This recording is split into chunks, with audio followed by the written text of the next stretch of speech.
So আমাদের অনেক সময় এরকম হয়, ক্লায়েন্টরা আমাদের একটা ওয়েবসাইটের আইডিয়া বা ফরম্যাট বা কয়টা সেকশন থাকবে বা লেআউট বলে দিচ্ছে, বাট কোনো কন্টেন্ট দেয়নি। সো আজকে আমরা দেখব এই ধরনের ক্লায়েন্টের জন্য আসলে কন্টেন্ট কিভাবে জেনারেট করতে হয়।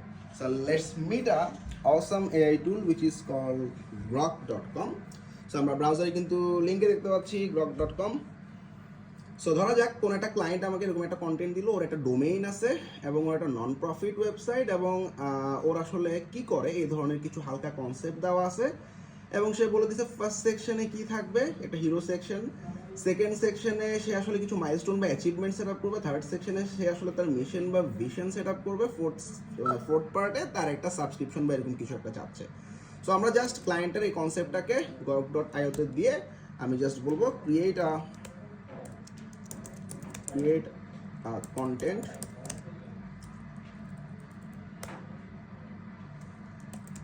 for the website. সো আমরা তার কাছ থেকে কন্টেন্ট চাইছি।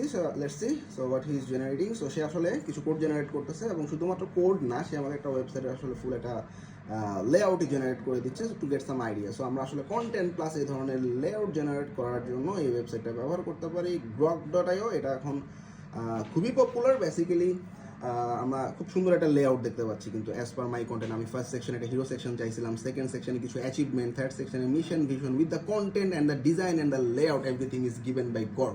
চমৎকার একটা tool. Thank you very much.